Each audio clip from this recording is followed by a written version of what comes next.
우리 좌우에 계신 분들하고 이렇게 인사하겠습니다. 사랑하고 축복합니다.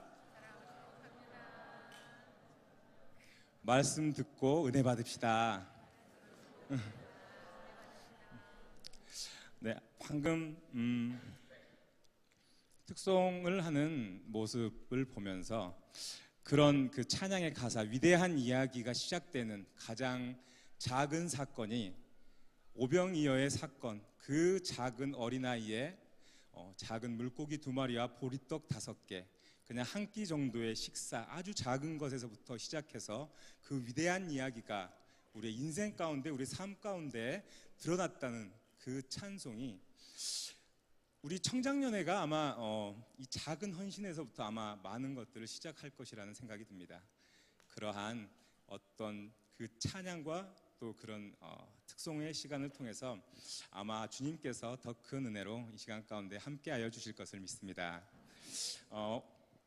오늘 함께 나누실 말씀의 제목은 불확실성의 시대를 넘어서라는 제목으로 여러분과 함께 은혜를 나누려고 합니다. 2012년도 대학 수학능력 시험에서 언어 영역에서 49번 문제에 양자역학의 불확실성의 원리에 대한 질문이 나왔습니다. 점심 먹고 왔더니 갑자기 전도사님이 정신이 이상해지셨는지 시작부터 어려운 얘기를 합니다. 좀 당황스러우시죠? 실은 저도 잘 모릅니다. 저도 잘 모르고요. 저 고등학교 때 수업을 운동하느라 한 3개월밖에 들어가지 않아서 실은 물리를 한 번도 들어본 적이 없습니다. 근데 제가 왜 이야기를 하냐면요, 궁금한 것이 있어서 이것저것 찾아보다가 이 글을 보게 되었습니다. 근데 제가 쉽게 약간 설명하자면은, 이 물리적인 운동은 위치 정보와 또 운동 정보를 바탕으로 해서 이 물체의 이동을 예측할 수 있다고 하는데, 근데 그 정보들 사이에 아주 자그마한 자극으로 인해서 그 결과의 예측이 어려워지고 또 변화되는 것, 그것을 불확정성의 원리라고 이야기한다고 합니다. 그러니까 예를 들어서 간단하게 얘기하면은, 우리가 축구를 할 때 프리킥을 찾는데, 공을 찾는데 골키퍼가 그 공의 어떤 방향과 또 속도를 예측하여서 뛰었습니다. 근데 갑자기 어느 수비수의 다리를 맞고 약간의 자극을 주어서 예측할 수 없는 방향으로 공이 튀었을 때, 그러한 것을 불확정성의 원리 정도로 이해하시면 될 것 같습니다. 쉽죠? 처음부터 제가 갑자기 너무 어려운 말을 해서 여러분들이 당황하셨을지 모르겠지만 쉽게 얘기했습니다. 그런데 제가 왜 이 이야기를 하냐면요, 이러한 이야기를 우리가 살아가는 이 시대에 대입해서 사람들이 많이 표현하고 이야기를 하기 때문에 이렇게 이야기를 시작을 합니다. 요즘 살아가는 우리가, 이 시대는 어떻습니까? 삶을 아무리 우리가 철저하게 준비하고 계획하고 그렇게 살아가더라도 이 다양한 사회의 변화에 잘 대응하지 못하고 대처하지 못하면은 우리가 낙오되고 또 도태되어서 결국에는 내가 원하는 대로, 준비했던 대로의 삶의 방향이 아니라 예측 불허한 불안정한 방향으로 흐르며 살아가는 것이 이 시대를 살아가는 우리의 삶이 아닌가 싶습니다. 그래서 이러한 시대에 우리의 삶을 예측할 수 없는 이 불안함을 불확정성의 원리라는 표현으로 대신해서 쓰고 있다는 것입니다. 오늘의 본문은 지금 제가 얘기했던 이러한 불확정성의 원리가 아마도 너무나 잘 적용된 시대이기도 할 것입니다. 그러한 시대의 한가운데 놓여진 아주 불행한 여인에 대한 이야기에서부터 여러분과 함께 말씀을 나누려고 합니다. 우리가 너무나 잘 아는 우리 엘리야와 이 사르밧 과부의 이야기를 온전히 이해하려면 먼저 우리가 이 시대의 배경을 조금 살펴봐야 할 것 같습니다. 이 시대는 지금 북이스라엘의 7번째 왕인 아합 왕이 통치하던 시대였습니다. 이 시대가 어땠는지 우리가 말씀을 한 구절 보면서 한번 알아보도록 하겠습니다. 먼저 다 같이 여호수아서 6장 26절의 말씀을 한번 읽어보도록 하겠습니다. 다 같이 읽어보겠습니다. 시작.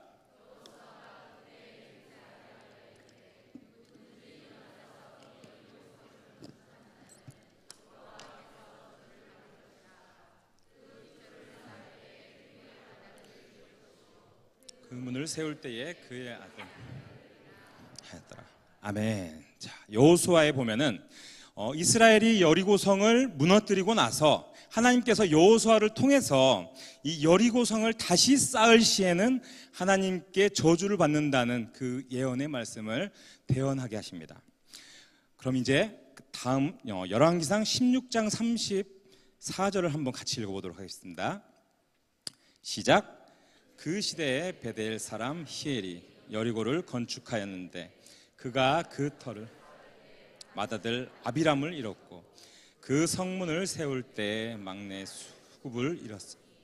여호와께서 눈의 아들 여호수아를 통하여 하신 말씀과 같이 되었더라. 아멘. 이 말씀을 보면은 히엘이라는 사람이 나옵니다. 이 히엘은 여리고성을 건축합니다. 그런데 그 터를 쌓다가 큰아들이 죽습니다. 큰아들 아비람이 죽습니다. 만약에 그러한 상황이 벌어졌다면은 어떻게 반응해야 되겠습니까? 분명히 하나님이 하신 말씀입니다. 그렇죠? 그러한 말씀 앞에 아마 저 같아도 아마 그 다음 일을 진행하지 않았을 것입니다. 왜냐하면은 그 다음에는 막내가 죽는다고 이야기를 했기 때문입니다. 그런데 계속해서 이 히엘은 일을 진행해서 결국에는 막내 아들까지도 잃게 됩니다. 이 말씀이 의미하는 바가 무엇이겠습니까? 이 시대는 하나님이 잊혀진 그리고 하나님의 말씀이 없는 그런 시대였다는 것입니다. 하나님의 저주의 예언이 아주 무색해질 정도로 그 시대는 하나님의 말씀이 잊혀지고 또 무시되던 그러한 배경을 가진 시대였다는 것입니다. 또한 이 시대에는 우상 숭배가 아주 극에 달했던 시대입니다. 특별히 바알과 아세라를 섬겼다고 합니다. 여러분들 바알 잘 아실 겁니다. 많이 들어보셨죠? 이 바알이라는 이 고대 근동에 나오는 이 바알에 대한 바알 신에 대한 소개를 보면은 이 바알은 구름 위에 머무르면서 구름을 주관하는 신이라고 합니다. 그래서 그 구름을 주관하면서 비를 내리게 하는 일을 주로 한다고 합니다. 구름 위를 지배하면서 비를 내리면은 결국은 농사를 잘 되게 하여서 풍요를 또 지배한다는 그러한 의미를 지니고 있게 된다고 합니다. 그래서 이 가나안 사람들은 풍요는 바알이 주관한다 그렇게 생각했다고 합니다. 그래서 이 아합 왕은 이 바알과 아세라를 주신으로 섬기는 이 시돈의 이세벨과 결혼하여서 이 바알 신을 수입해 왔습니다. 수입하여서 우상 숭배가 더욱 만연해지도록 하는 국가적인 정책을 그렇게 펼쳤습니다. 이것은 결국 자신의 정치적인 입지를 든든히 하기 위해서 이 바알의 나라인 시돈의 이세벨과 결혼했다고 그렇게 볼 수 있는 사건입니다. 이 얼마나 안타깝고 또 어리석은 상황입니까? 이렇게 하나님의 말씀이 없고 또 무시되고 잊혀진 가운데 우상이 진리가 되고 또 한 나라를 이끌어가는 그런 국가 정책이 되던 이런 시대에 하나님께서 진노하셔서 그 땅 가운데에 가뭄을 내리셨다 하면은 과연 얼마나 그 시대가 희망이 있고 또 비전이 있었겠습니까? 결국 이 사르밧 과부는 그러한 암울하고 또 고통스러운 시대에 더군다나 이 여자 혼자 살아가기 너무나 힘든 이 시절에 거기에 아이를 데리고 혼자 사는 소외되고 불쌍한 그런 존재였습니다. 손에 남은 것이라고는 밀가루 한 움큼 그리고 기름 조금 그리고 죽음의 그림자가 드리워진 절망감만 이 손에 아마 가득했을 것입니다. 그런데 하나님은 그러한 절망 속에 있는 이 사르밧 과부에게 엘리야를 보내십니다. 엘리야를 보내십니다. 왜? 어째서 이 많은 선민 이스라엘 그 가운데서 많은 과부들이 있을 것인데 그 사람들은 뭐가 부족하기에 하나님이 그들은 일단 제껴두고 외면하시고 왜 엘리야를 절망 속에 그 절망의 구렁텅이에 내몰려 있는 이 사르밧 과부에게 보내셨을까요? 저는 오늘 본문에서 나타나는 이 사르밧 과부의 모습을 통해서 이 불확실한 시대를 살아가는 우리가 어떻게 살아야 하는지, 어떻게 살아야지 그 불확실함을 뛰어넘어 살아갈 수 있는지 여러분과 함께 은혜 나누기를 원합니다. 본문에서는 천천히 이제 우리가 살펴보면은 엘리야가 이 그리스 시내가에서부터 힘든 여행을 마치고 시돈에 속한 사르밧에 도착한 것을 볼 수가 있습니다. 사르밧 정문에 딱 이르렀을 때에 나뭇가지를 줍는 한 과부를 보게 됩니다. 이 한 과부를 딱 보았을 때 아마 느낌이 딱 왔을 것입니다. 아, 저 여자구나, 아, 저 여인이구나 하는 생각이 들었을 겁니다. 근데 이 엘리야가 보기에는 참 이해하기가 힘듭니다. 왜냐하면은 딱 그 여자를 봤는데 딱 굶어 죽기 직전의 모습인 것입니다. 그냥 딱 보니까 그냥 거지인 것입니다. 거지의 모습인 것입니다. 하나님의 명령을 받아갔던 이 엘리야가 사르밧에 가서 만난 상황이 바로 그러한 상황이었습니다. 가뭄이 한참 들어서 물조차도 귀한 시절에 엘리야는 먼저 그 과부에게 물을 청합니다. 그리고 물을 청해서 물을 뜨러 가는 그 과부를 불러 세웁니다. 아마 제 생각에는 아마 얼굴을 마주 보면서 그런 얘기를 하기는 너무 민망해서 아마 물을 떠다 주라고 이야기를 하고 가는 여인을 불러서 아마 그렇게 얘기했을 거라는 예상이 듭니다. 자, 한번 11절을 읽어보겠습니다. 뭐라고 했는지. 시작. 그가 가지러 갈 때에 엘리야가 그를 불러 이르되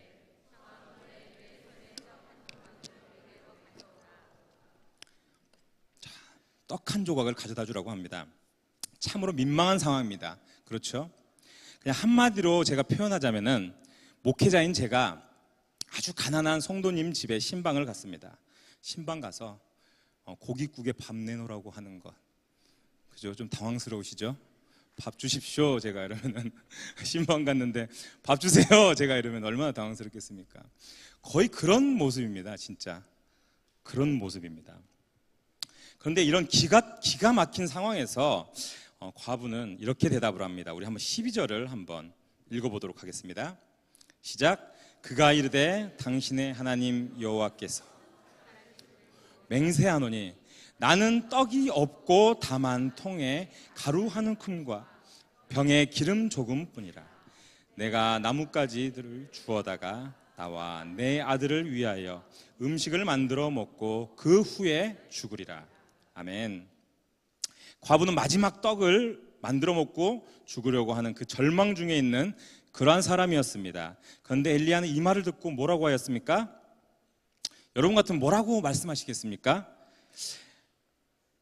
엘리야는 그런데 이 상황에서 하나님의 말씀을 전합니다. 다 같이 우리가 그 다음 13절 14절을 읽어보도록 하겠습니다. 시작. 엘리야가 그에게 이르되 두려워하지 말고 가서 먼저 그것으로 내게로 가져오고 그 후에 너 내 아들을 위하여 만들라. 이스라엘의 하나님 여호와의 말씀이 나 여호와가 비를 지면에 내리는 날까지 그 통에 가루가 떨어지지 아니하고 그 병에 기름이 없어지지 아니하리라 하셨느니라. 아멘. 마지막 남은 가루와 기름으로 떡을 만들어 먹고 죽으려는 사람에게 나를 위하여서 작은 떡 한 개를 가지고 와라 라고 하는 것이 아닙니다. 자기 주머니를 털어 보태주어야 하는 하나님의 종이 어떻게 먼저 나에게 가져오고 나머지는 너희가 먹어라 이렇게 표현하는 것은 아니라는 이야기인 것입니다. 만약에 이렇게 받아들였다면 아마 이 여인 너무나 고통스러웠을 것입니다. 지금 먹고 죽으려고 남겨놓았던 그 작은 식량을 어떻게 그걸 나눠달라고 한단 말인가. 이런 상황을 참 그걸 어떻게 나눠 먹자고 얘기할 수가 있지 하면서 너무나 기가 찬 요청을 했다고 느꼈을 것입니다. 그런데 우리가 그리고 좀 더 집중해서 이 말씀을 보면은 그러한 의미의 이야기가 아니라는 것을 우리가 알 수 있습니다. 14절을 한번 천천히 다시 읽어보겠습니다. 14절입니다. 시작. 이스라엘의 하나님 여호와의 말씀이 나 여호와가 비를 지면에 내리는 날까지 그 통의 가루가 떨어지지 아니하고 그 병의 기름이 없어지지 않아요. 아멘. 잘 읽어보시면은 이 엘리야는 주의 종인 나에게 먼저 떡을 달라고 말을 하는 것이 아니라는 것을 알 수 있습니다. 주의 종이 우선이라고 과부에게 주장하는 것이 아니라 하나님의 기적이 이 가정에 임할 것인데 그것을 위한 우선시되는 조건이 있다. 그게 13절이라는 말씀입니다. 13절 한번 읽어보겠습니다. 13절은 먼저 그곳으로 나를 위하여 작은 떡 한 개를 만들어 내게로 가져오고, 그게 우선시 되는 것입니다. 그리고 그 후에 너와 내 아들을 위하여서 만들어라 라고 이야기를 하였습니다. 이 말씀 결국은 다른 것을 의미하는 게 아닙니다. 결국은 하나님의 사람이 살아가는 우선순위를 가르쳐주는 말씀이면서 이 우선순위를 따르는 순종을 요구하는 말씀을 나타내는 것이라고 볼 수가 있는 것입니다. 사랑하는 성도 여러분, 하나님의 이름을 살면서 한 번쯤 들어봤을지 아니면은 들어보지 않았을지 모르는 이 여인은 어쩌면은 보기에는 초라한 밀가루 한 큰과 그 기름 아주 조금이었을지 모르는 자신의 전부와도 같았던 이것을 처음 보는 외국 사람인 이 엘리야를 통해서 이 선포된 이 하나님의 말씀에 따라서 어떻게 하였습니까? 그대로 순종하였습니다. 그녀는 여호와 하나님의 말씀을 믿고 작은 떡 한 조각을 선지자에게 주었던 것입니다. 이 여인은 결국 하나님의 말씀을 마지막 남은 작은 떡 한 조각보다 더 귀하게 여기고 또 이것의 우선순위의 가장 앞자리에 하나님을 놓았다는 것입니다. 삶의 모든 우선순위의 앞자리에 자기의 목숨과도 바꿀 수 있는 그 귀한 것을 가장 앞에 하나님 앞에 두었다는 것입니다. 결국 말씀에 따른 그 여인의 삶은 어떻게 되었습니까? 여러분들 이야기 다 아시죠? 어떻게 되었습니까? 하나님께 아끼지 않고 순종하였더니 하나님께서도 사르밧 과부의 인생에 아끼지 않고 넘치도록 베풀어 주셨던 그 축복을 우리는 너무나 잘 알고 있지 않습니까? 하나님의 말씀대로 통에 가루가 다하지 않았고 병의 기름이 마르지 않았습니다. 이것이 바로 성령의 능력인 것입니다. 이 하나님의 능력은 이 이스라엘의 수많은 과부들에게 나타나지 않았고 왜 이방 여인이었던 이 사르밧 과부에게 나타났었는지 그 이유를 여러분들 아십니까? 그 이유는 그녀가 하나님의 말씀을 붙들었기 때문입니다. 또 하나님을 삶의 우선순위로 두었기 때문입니다. 또 하나님께 아끼지 않고 모든 것을 내어드렸기 때문입니다. 또 이 이방 여인은 이 하나님의 말씀을 신뢰하고 의지하였다는 것입니다. 그랬더니 이 여인의 삶에서 어떠한 일이 일어났습니까? 하나님의 말씀에 능력이 나타났던 것입니다. 만일 이 과부가 하나님의 말씀을, 이 말씀의 가치를 알지 못해서 만일 그냥 마지막 남은 이 작은 음식을 가지고 하나님께 드리지 않고 자기가 먹었다면 어떻게 됐겠습니까? 아마 그 다음에는 굶어 죽었을 것입니다. 그렇지 않습니까? 굶어 죽었을 것입니다. 그렇기 때문에 우리에게 주어진 어려움과 또 위기 가운데 하나님의 말씀을 붙들고 살아가는 그것은 생명줄을 우리가 붙들고 살아가는 것이고 그 말씀이 우리를 살게 한다는 것을 여러분들은 기억하셔야 할 것입니다. 오늘 이 본문에서 이 과부에 대한 소개는 아무것도 없습니다. 그렇죠? 이 사람의 얼굴, 외모, 이름, 남편이 누구였는지 성경은 전혀 관심이 없습니다. 좀 배운 사람이었는지, 과거에 어떠한 사연을 가지고 불행하게 과부가 되었는지, 이 모든 것들에 대해서 성경은 아무런 관심이 없습니다. 성경이 이 여인에 대해서 소개하는 것은 온전히 이 여인의 믿음만 말씀하고 있는 것입니다. 비참한 환경에 있었던 여인이었지만 그가 하나님 말씀을 신뢰하고 또 하나님의 말씀 앞에서 순종의 태도를 보일 때 놀라운 하나님의 축복을 받는다는 이 사실을 성경은 이야기하고자 한 것입니다. 언젠가 하나님께서 우리를 평가하실 것입니다. 하나님 앞에 우리가 섰습니다. 우리가 섰을 때 하나님은 우리의 무엇을 보시겠습니까? 우리의 외모를 보시겠습니까? 아니면 이 땅 가운데서 우리가 쌓아놓았던 우리의 업적과 우리의 명성, 우리의 이름을 보시겠습니까? 아니면 우리가 쌓아놓은 재산을 보시겠습니까? 아니면 우리가 그렇게 열심히 배우고 노력해서 쌓았던 우리의 지식과 그 지혜들을 보시겠습니까? 아닙니다.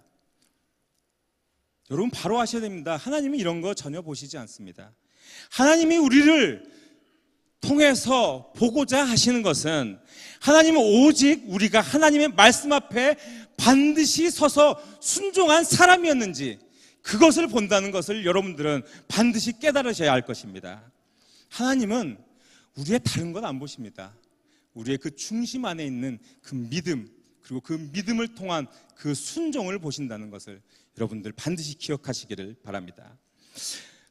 우리가 보통 이런 이야기를 많이 합니다. 하나님의 말씀을 우리가 잘 알지만 사람이 어떻게 그 말씀에 있는 그 성경대로 다 살 수가 있느냐. 만약 이렇게 이야기를 하는 분이 있다면 우리는 이런 생각을 반드시 고쳐야 합니다. 적어도 하나님을 우리가 예배하는 사람이라면, 적어도 하나님을 사랑하는 사람이라면, 하나님을 조금이라도 우리가 알고 있고 우리가 하나님을 믿는 사람이라면 하나님께서 그래 이렇게 해 그게 맞아 라고 이야기하실 때 그 말씀 앞에서 아멘, 네 순종하겠습니다, 믿음으로 따르겠습니다 라고 따를 수 있는 그러한 믿음의 사람이 되어야 한다는 것입니다. 우리가 하나님의 말씀에 순종하고 또 의지할 때 진정한 하나님의 능력을 우리의 인생 가운데서 우리는 반드시 경험할 수 있게 될 것입니다. 우리는 살아가면서 하나님이 능력이 나타나지 않도록 말씀에 기회를 주지 않을 때가 어쩌면 너무나 많이 있습니다. 나에게 주어진 순종의 삶을 배울 수 있는 그러한 귀한 기회가 주어지고 또 헌신의 기회가 주어지고 또 이런 상황들이 우리가 놓여진다면 우리가 그것들을 모두 놓치지 않고 그 상황 가운데서 우리가 믿음의 고백으로 그것을 붙들고 나아갈 수 있는 저와 여러분들이 될 수 있기를 축복합니다. 그래서 하나님이 일하시며 그 가운데 능력이 나타나는 우리의 인생이 되어서 이 가뭄이 끝나도록 먹이시고 지키셨던 그 하나님의 귀한 축복이 우리의 삶 가운데에 나타나는 놀라운 시간이 되시기를 간절히 소원합니다. 또한 우리는 하나님께 아끼지 않았던 이 사르밧 과부의 모습을 우리가 또 반드시 기억해야 할 것 같습니다. 가루 한 움큼과 기름 조금, 아주 정말 작고 보잘것없는 것입니다. 그렇지 않습니까? 아주 작고 보잘것없는 것. 아까 제가 이야기했습니다. 오병이어의 기적, 아주 작고 보잘것없는 것에서부터 위대한 이야기는 시작되었다고 합니다. 하나님의 위대한 역사는 큰 것에서 일어나는 게 아닙니다. 아주 작은 사소한 보잘것없는 것에서부터 시작한다는 것은 우리는 기억해야 합니다. 우리의 인생에도 어쩌면 이런 밀가루와 기름이 있을 것입니다. 잘 생각해 보십시오. 아이를 키우는, 이제 우리 청장년이니까 아이를 키우는 엄마들이라면은 다른 사람에게는 별것 아니라고 생각할 수 있지만 가장 귀한 것은 제가 생각하기에는 아마도 육아에 지쳐서 도저히 개인 시간을 가질 수 없는 상황에 나에게 느닷없이 생긴 한두 시간의 꿀맛 같은 휴식, 그 시간을 아마 저는 예로 들 수 있을 것 같습니다. 공감하십니까? 근데 이 별것 아닌 한두 시간이 진짜 어떨 때는 너무나 금보다 귀한 시간일 때가 있고 이게 너무 소중해서 누구와도 바꾸고 싶지 않고 나만 온전히 누리고 싶을 때가 있습니다. 정말 이만큼 1분도 양보하기 싫을 때가 있으실 것입니다. 그런데 그런 시간을 하나님께서 나에게 요구한다고 생각해 보십시오. 선뜻 그 시간을 내드린다고 할 때 조금 망설여지시지 않습니까? 조금. 난 믿음이 너무 좋아서 안 망설이고 그냥 탁 나아갈 수 있다라고 다들 그렇게 고백하실 수 있겠지만 아주 조금은 망설일 수 있을 것 같습니다. 별거 아닌 거지만 망설여지는 게 사실입니다. 그런데 그런 시간을 하나님께서 요구한다고 하셨을 때 여러분들 어떻습니까? 우리의 그 마음이 그런 것입니다. 그런 것. 또 오늘 같은 주일에 직장 생활하고 또 육아에 지쳐서 힘들어서 하루쯤 쉬고 싶고 늦잠 자고 싶을 때 아마 있으실 겁니다. 다들 공감하실 것입니다. 근데 어떻습니까? 아침에 이불 속에서 정말 나오기 싫습니다. 이렇게 비 오는 날 같은 날이 축축하게 흐린 날은 정말 그냥 침대 속으로 빨려 들어가는 그런 느낌이, 교회 안 가고 싶다, 아니 좀 늦게 가고 싶다, 어떻게든 최대한 늦게 나오려고 노력하는 게 우리의 모습일 때도 있습니다. 또 어떻습니까?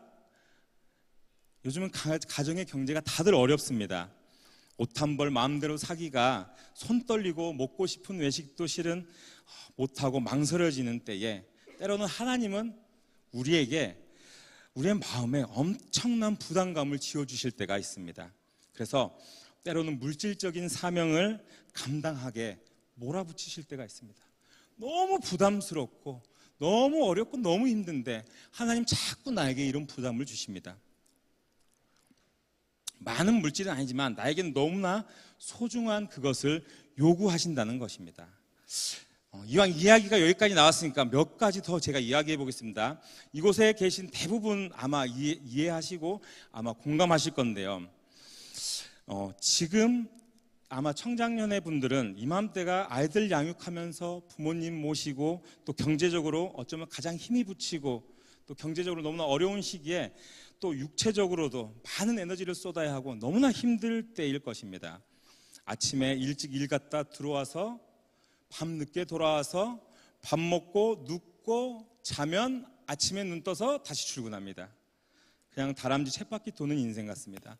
그러나 나중에 주일이 되면 쉬고 싶은데 교회로 나와서 예배드리고 또 사역으로 섬기고 또 파김치가 돼서 집에 돌아갑니다. 집에 돌아가서 가만히 누워서 쉬고 싶은 마음이 간절합니다. 그런데 집에 돌아오면 현실이 어떻습니까? 방바닥엔 빨래가 널려 있습니다. 그렇죠? 방바닥에 빨래가 널려 있는데 또 빨래통에는 빨래가 더 넘쳐 막 쌓여 있습니다. 네. 그리고 이 개수대에 보면은 설거지가 한가득 쌓여 있습니다. 언제 내놓은지 모르는 그 설거지에 반찬 자국, 이 밥풀 자국 참 말라 비틀어져서 그릇을 닦으면 닦여지지도 않습니다. 그렇죠? 아이들은 찡찡댑니다. 또 그날따라 주일날 피곤해 죽겠는데 이거 주라 저거 주라 울고 불고 엄마 바지끄레기 잡고 따라다니면서 힘들게 하고 요구하는 것도 많습니다. 밥 먹으라면 먹지도 않습니다. 감기 걸려서 콜록콜록 기침합니다. 약 먹여도 먹지도 않고 도망다닙니다. 힘듭니다. 지칩니다.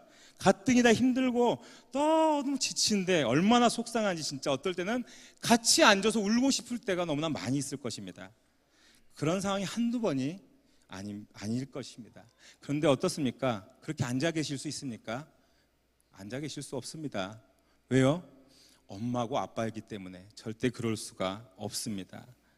그 모든 것을 해결해야 합니다. 그래서 결코 끝나지 않은 빨래, 결코 끝나지 않은 설거지, 네버엔딩 빨래, 네버엔딩 설거지 이런 얘기를 하더라고요. 어떤 집사님한테 제가 들은 얘기인데요. 그런 말씀 하시더라고요. 얘들아, 내가 집에서 보이지 않거든 세탁기 앞에서 나를 찾아라. 빨래하다가 내가 죽은 줄 알아라. 그렇게 얘기했다고 하시는 얘기를 들으면서 웃었지만 우리의 현실을 보여주는 참으로 서글픈 마음이 들었습니다. 여러분 그렇지 않습니까? 도대체 우리 아이들 언제 커서 육아 끝나고 나름 편하게 테이블에 앉아서 폼 잡고 여유 부리면서 커피 한 잔 마시고 한번 상상해 보십시오. 상상되십니까? 상상 아마 되시지 않을 겁니다. 아마 주님 오실 때까지도 그날이 안 올 것 같습니다. 그렇지 않습니까? 그렇게 주일이 지나고 또 월요일 아침 우리 남자 집사님도 어떻습니까? 아침에 회사 갑니다. 안 그래도 주일에 힘들어 죽겠는데 쉬지 못해서 너무나 육신이 피곤한데 직장 상사는 괴롭힙니다. 아침부터 사람은 정말 화나게 합니다. 성질 같아서는 그냥 한 대 확 쳐버리고 때려치고 싶은데 그런 마음이 한두 번 들 때가 아닌데 그럴 때 어떻게 하십니까? 떠오르는 우리 아이의 얼굴, 내 아내의 얼굴, 우리 부모님의 얼굴 떠올리면서 꾹 참고 하늘을 보고 한숨 한번 쉬고 주님 제 마음 아시죠? 이러면서 일터로 다시 돌아갑니다. 이게 우리 여러분들의 삶의 현실 아닙니까? 그런데 그럼에도 불구하고 오늘도 애들 들쳐매고 끌고 이 자리에 나와서 하나님 앞에 예배드리고 있습니다. 그렇죠? 또 귀한 헌신 예배 하나님께 올려드린다고 아침부터 나와서 교회가 문 닫는 시간을 넘어서까지 연습하시는 거 제가 봤습니다. 수시로 기도하고 수시로 함께 더 나은 예배를 올려드리기 위해서 의견을 나누고 더 좋은 모습으로 최고의 것을 드리기 위해서 애쓰는 여러분들의 모습을 저는 보았습니다. 근데 하나님도 보셨을 것입니다. 정말 쉬울 것 같지만 때로는 쉽지 않은 이 일들을 여러분들이 하고 있다는 것을 분명히 보셨을 것입니다. 하나님은 아마도 이 별것 아닌 것처럼 보이는 우리의 일상을 나누고 또 쪼개고 그래서 생겨난 그 달콤한 정말 양보하기 싫은 안식할 수 있는 시간과 우리의 물질과 또 우리의 수고를 하나님께 내어놓는 여러분들을 너무나 기뻐하시고 즐거워하실 것입니다. 아멘 하십시오. 아니십니까? 사랑하는 성도 여러분, 그리고 청장년의 여러분, 예수님은 누가복음 4장 25절에서 26절까지 말씀에서 이 사르밧 과부의 순종을 칭찬하셨고 하나님을 위해 아끼지 않고 내놓았던 헌신을 자신의 아들을 살려주는 기적과 더불어서 말씀이 사라진 이 불확실성의 시대에 육신을 살리는 떡뿐만이 아니라 영원한 생명의 말씀으로 생명을 얻는 구원까지 허락하셨던 것을 우리는 볼 수가 있습니다. 하나님은 때로는 우리에게 모든 것을 잃은 것과 같은 그런 절망 속에서도 무리하게 우리를 몰아붙이시고 때로는 우리의 능력을 넘어서는 능력 밖의 것들을 요구하시는 그런 하나님이시기도 합니다. 그런데 그럴 때 그럼에도 불구하고 그분의 말씀에 순종하고 헌신하면은 상황은 별로 변하지 않는데 그 상황을 바라보는 이 나의 마음에 담대함과 용기가 생겨나게 하시고 또 하나님을 신뢰하는 믿음이 더욱 강해지게 하셔서 이 문제를 뛰어넘어 하나님께서 내 인생 가운데에 펼치시고 나타내실 그 놀라운 역사를 바라볼 수 있게 하신다는 사실을 여러분들은 기억하시기를 바랍니다.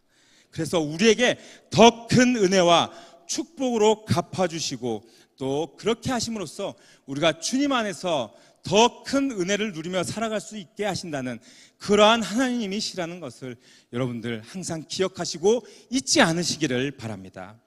이 시간 간절히 바라는 것은 우리가 작은 것에 순종하고 하나님께 아끼지 않은 그러한 모습으로 하나님의 은혜가 나에게 닿아서 우리의 문제가 해결되고 살아갈 힘과 우리 그 능력을 공급받게 되어서 이 어렵고 힘든 이 불확실성의 시대를 뛰어넘어서 우리가 기쁨으로 살아갈 수 있기를 축복합니다.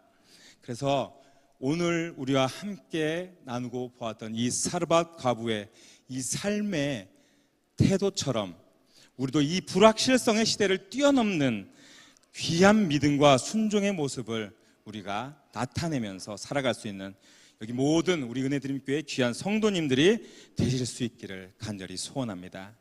기도하시겠습니다.